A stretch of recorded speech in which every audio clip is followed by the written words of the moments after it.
thanks for watching and welcome to another analysis special. Because today I want to discuss a very cool tool in analysis and PDEs that allows us to differentiate a function even if it's not differentiable. I know, whoa, spooky. It's not Halloween yet, but it is January, so Halloween in January. Okay, but it's really cool. And by the way, this has nothing to do with probability distributions. It's just a term itself called a distribution. And let me motivate the setting. So motivation. Suppose you have a function f which actually is differentiable. So suppose f is differentiable on the interval -1, 1. Again, for today we'll just do the interval -1, 1, but in general you can do it more generally. And suppose we also have a function g that's very differentiable. So infinitely differentiable is infinitely differentiable, which means you can take as many derivatives as you want, and moreover, near the endpoints, it's 0. And g is identically equal to 0 near plus or minus 1. If you know analysis, this just means g is an infinitely differentiable function with compact support. So again, think for example of g as being this bump function, e to the minus something squared. Something like that. All we really care is that at the endpoints or near the endpoints it's 0. Okay. Then let me recall integration by parts, because some people say, yeah, analysis is advanced calculus. In this sense, it's correct. So integration by parts says the following. Okay. Integral, let's say that. Take the integral of f prime g dx. If you integrate this by parts, then you get minus integral from -1 to 1 f g prime dx. And you might say, where the hell are the endpoints? What about fg evaluated at 1 and -1? Well, remember that g of 1 and g of -1 is 0. So in fact, there are no endpoints here. G plus or minus 1 is 0. So this is a perfectly valid, integration by parts formula. But notice the following. We said that f is differentiable. So the left-hand side makes sense, right? Because f is differentiable. But the clever observation for this video is this thing, this right-hand side, in fact it makes sense even f is not differentiable. So f can be as crazy as you want, as long as it's integrable, and as long as we can f can be as crazy as you want, but because g is very differentiable, this formula makes sense. So let me rewrite this on another board. So notice, the right-hand side of the previous equation is defined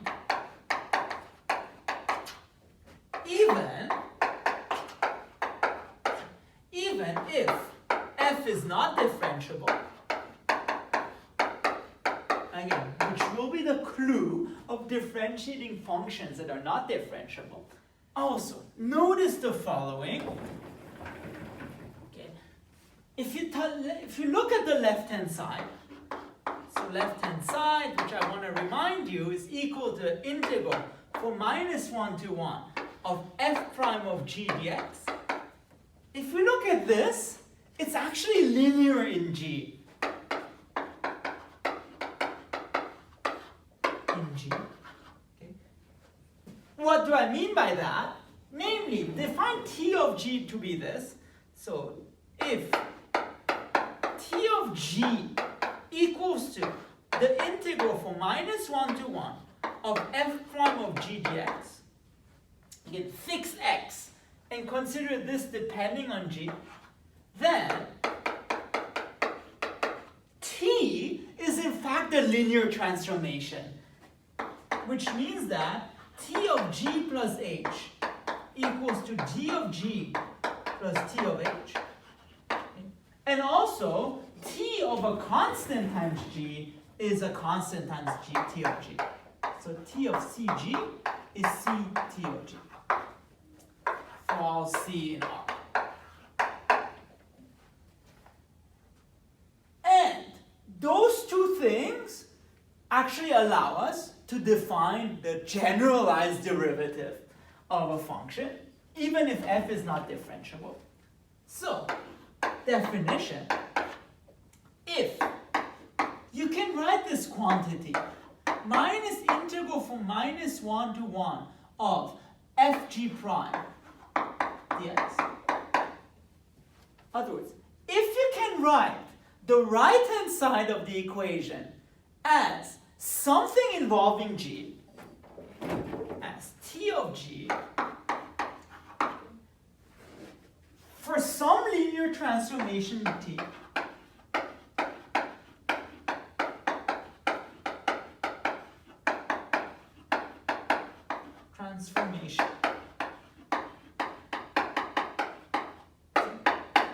then we call this T the generalized derivative of f.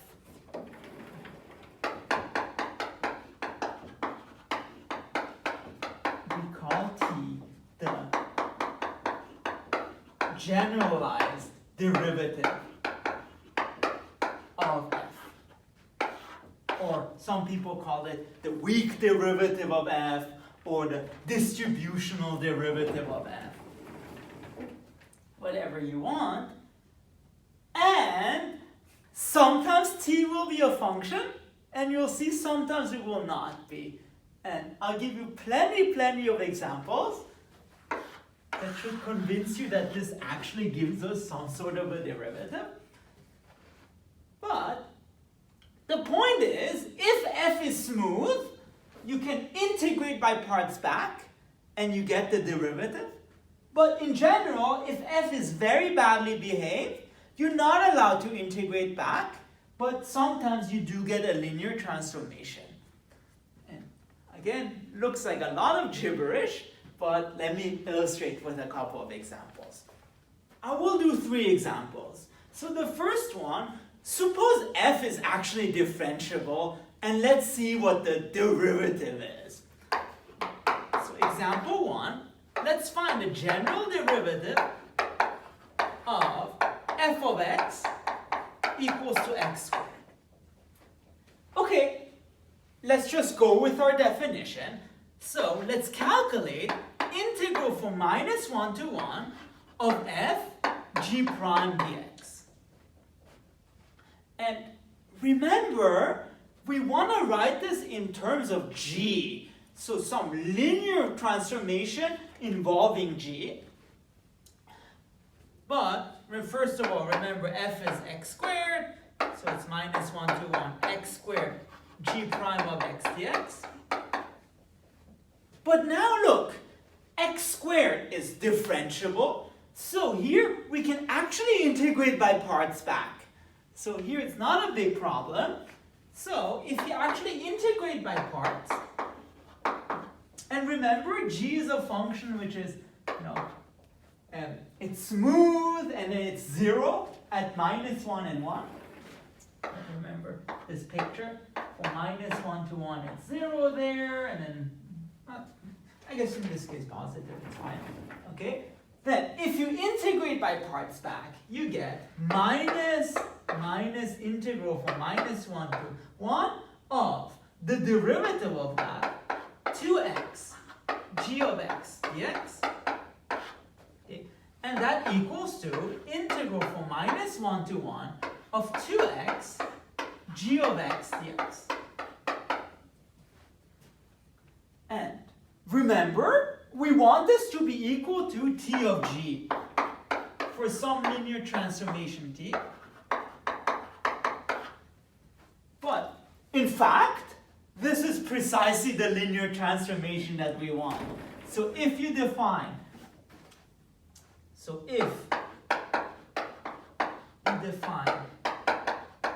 t of g to be the integral from -1 to 1 of 2x g of x dx, then in fact t is linear.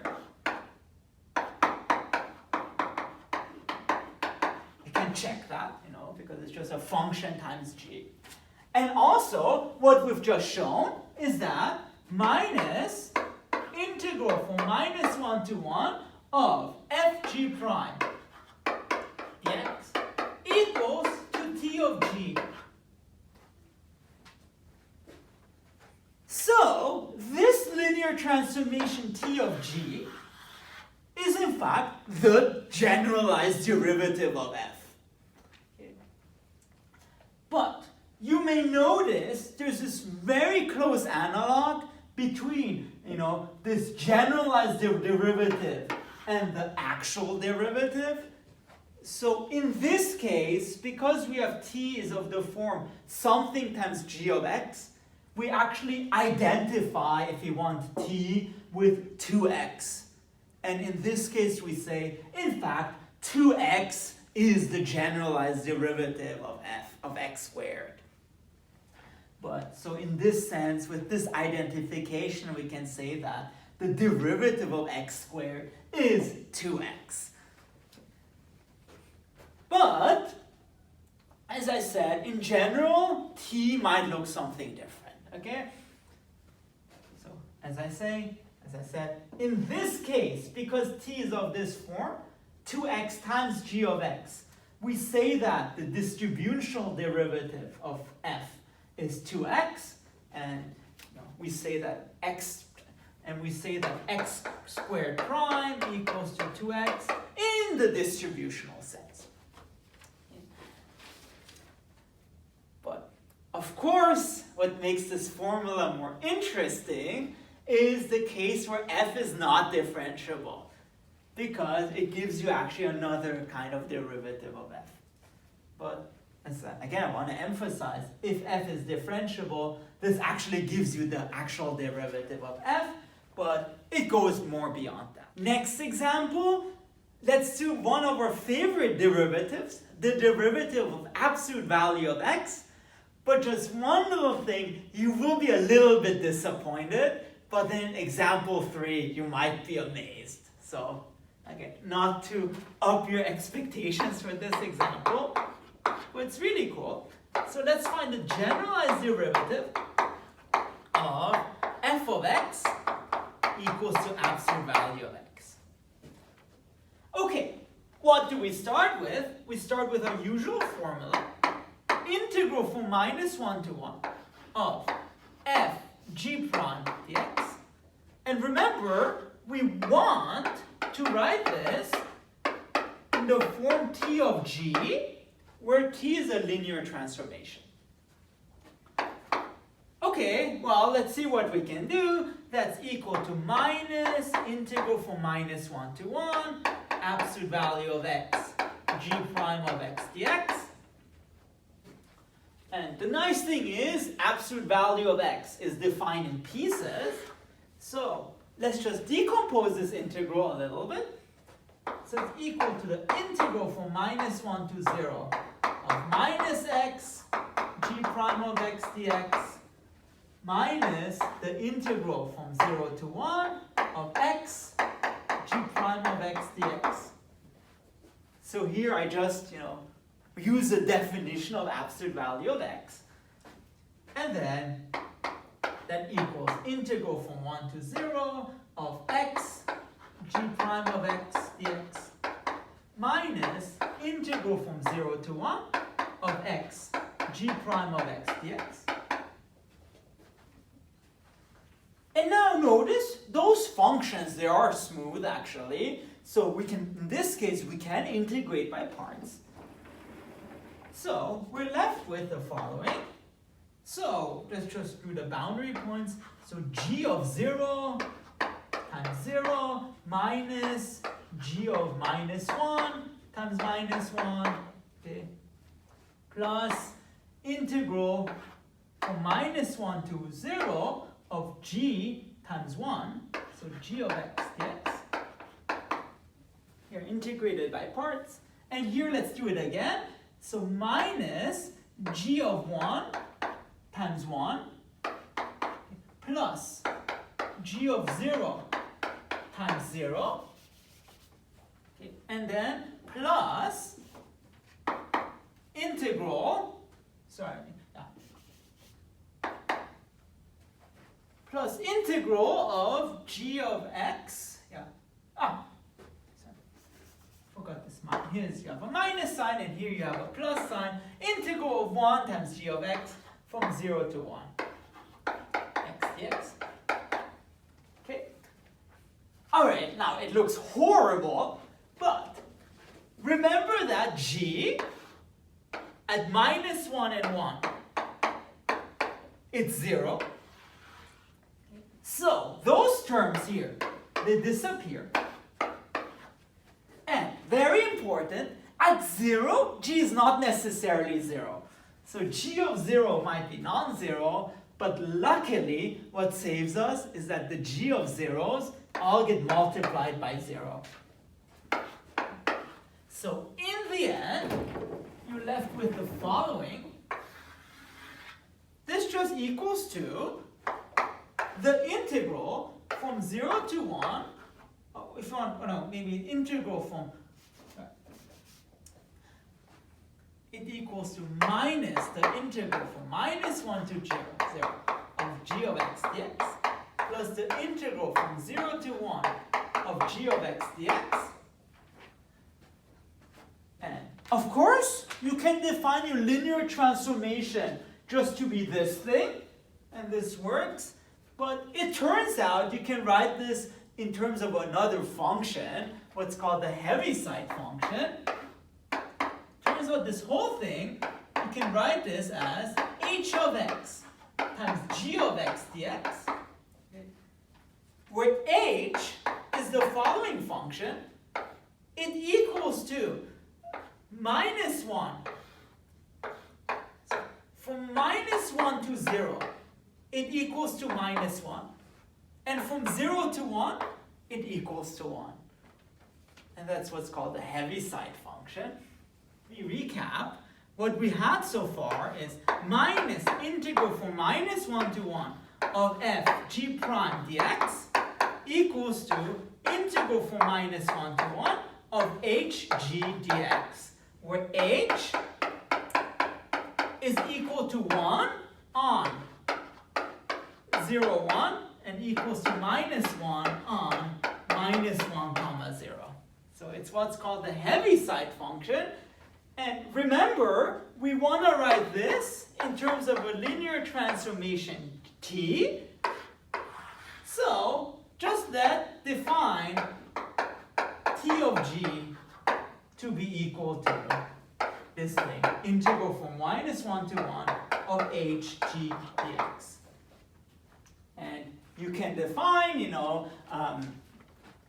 can show that t is in fact a linear transformation, and we have our equality minus integral from minus 1 to 1 f g prime equals to t of g. So what does that mean in terms of our definition? It means that the generalized derivative of absolute value of x is this Heaviside function h of x. So if you take this function here, absolute value of x, if you differentiate it, we get that from minus 1 to 0, it equals to minus 1, and from 0 to 1, it equals to 1. And you might say, Payam, are you messing with me? Because I didn't really say anything new. I said that if x is negative, the derivative is -1, and if x is positive, the derivative is 1. And I definitely ignored the fact about 0, but it turns out for generalized derivatives, we don't really care about what happens at single points, because all we're doing is just integrating. And if you integrate, you forget about behavior at a certain point. You just want to care about the behavior around many points. Okay. That said, it turns out, and this is what makes it so exciting, we can actually go a step further. In other words, let's take this Heaviside function and differentiate it again. And you might say, whoa, I wonder what you get in the end. And you'll see that's maybe the exciting part of today's talk. So now let's find, as our grand finale, the generalized derivative of, again, h of x, which is -1 on -1 comma 0, and 1 on 0 comma 1. And I know some people define it as half of that, but it's okay. Okay, so let's again start with our equation. Integral from -1 to 1, h of x, g prime of x dx. And remember, you want to write this in terms of g. You want to put the derivative somehow on the left-hand side. So we want this to be equal to t of g, again, for some nice t. Okay, but now again, Heaviside function is defined on certain intervals, so let's just split things up. So that equals to integral from -1 to 0 of h of x, g prime of x. So -1 g prime of x dx. Minus the integral from 0 to 1 of 1 times g prime of x dx. So here, I just use the definition of the Heaviside function. And then we get, that's the integral from -1 to 0 of g prime of x dx minus the integral from 0 to 1 of g prime of x dx.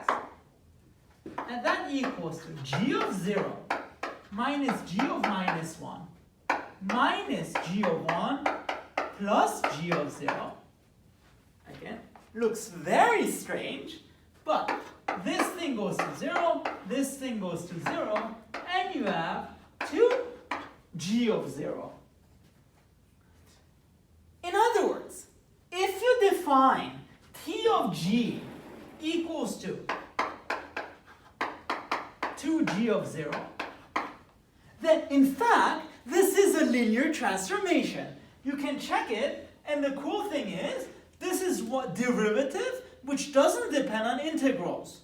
Before I had, integral of something times g. This is not of the form integral of something times g, but it's really the derivative of the Heaviside function. Because then, again, t is linear, and minus integral from -1 to 1, h of x, g prime of x, equals to t of g. So, this linear transformation is actually the derivative of the Heaviside function. So, if you take the derivative of this function, you get 2g of 0. But I am not done, because this has actually a better name. And let me erase the blackboard and I'll tell you what it is. Because what we found, that if you have the Heaviside function here, it looks something like that, h, and you differentiate it, you get t of g, which is 2g of 0. In other words, you get, as usual, minus integral from -1 to 1 of h of x, g prime of x dx, equals to, again, 2g of 0. And here comes the next step. Okay, and you might say, what's the next step?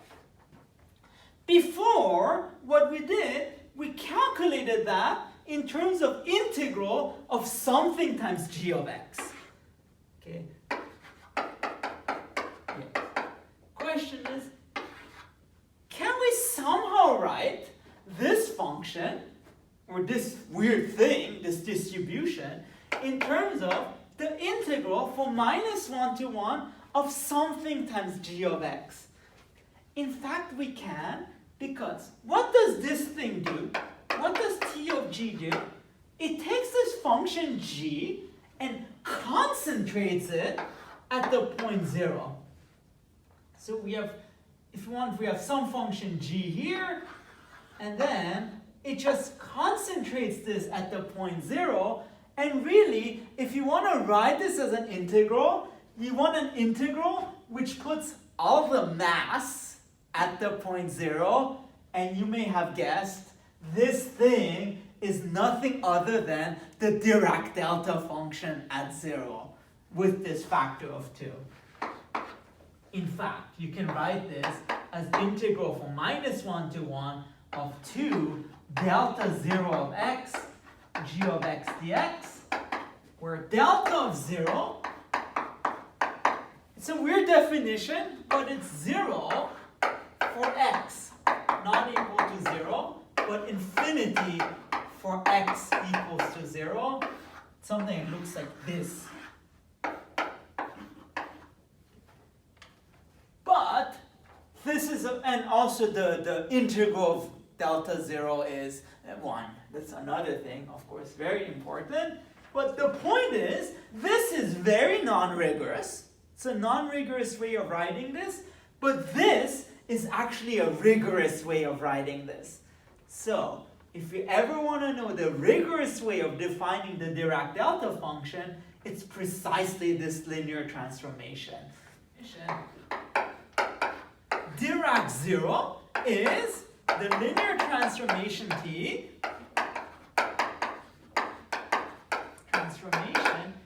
of g is g of 0.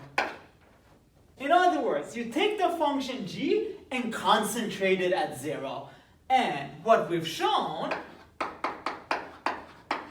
that if you differentiate h prime of x, you in fact get 2 times Dirac 0 of x in the weak sense. In other words, the generalized derivative of the Dirac, of the Heaviside function is the Dirac delta function. So if you take this weird thing and you differentiate that, you get this spike at 0. And that makes sense in terms of this function, because here the function is constant, so it should be 0 up to 0, and then it does an infinite jump, at infinity, and then the derivative is 0 again. But the point is, this is a more mathematically rigorous way of defining the Dirac delta function. Before I end, I want to tell you a couple of cool facts about distributions. So cool facts. First of all, as I said, distributions allow you to differentiate functions that are not differentiable, but it turns out the distribution themselves, you can just differentiate them as much as you want. So, fact 1, distributions are infinitely differentiable. In other words, given such a linear transformation t, okay, a distribution, can define t prime as follows.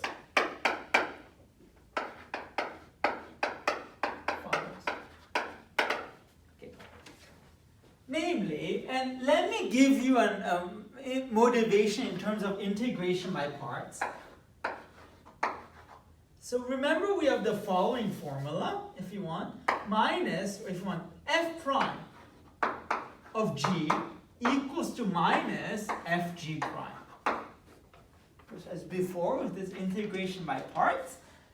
But similarly, based on this formula, we can just define t prime of a function g just to be minus t of g prime. And you may may say, does this make sense? In fact, this makes sense because t is given. G is infinitely differentiable. So this works. So minus t of g prime works. And you can show that this is in fact a linear transformation. And if you're a linear algebra aficionado, you may recognize this as minus the adjoint of t or something. Yeah? And just a little example, once we have the Dirac delta function, what is the derivative of the Dirac delta function? Dirac delta prime of g. By this definition, it's minus Dirac delta of g prime, but that's just minus g prime of 0. In other words, the derivative of Dirac delta takes any function g and spits out minus the derivative of g at 0.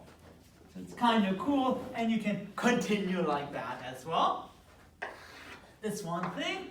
And if you like Fourier transforms, if you know what that is, then you may recognize this identity, namely f. If you want f hat of g equals to f of g hat. And in fact, this also allows us to calculate the Fourier transform of any distribution, which is one of the things that motivated the definition. So again, given a distribution given a distribution t, we can define t hat as follows. So define t hat, which is the Fourier transform of t, as t hat of g equals to t of g hat. In other words, to take the Fourier transform of a distribution, just take the distribution of the Fourier transform.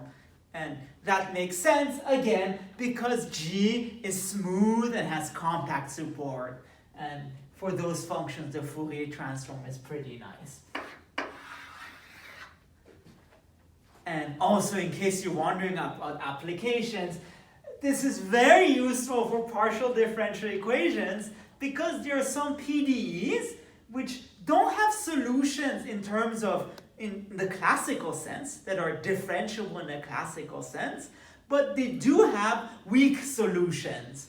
They do have solutions in the distributional sense. And the cool thing is, but this is very advanced, sometimes you can show that the PDE has a solution in the distributional sense, which most of the cases is easier to show, and you can show that that solution is actually differentiable. So it actually solves the PDE in the classical sense as well.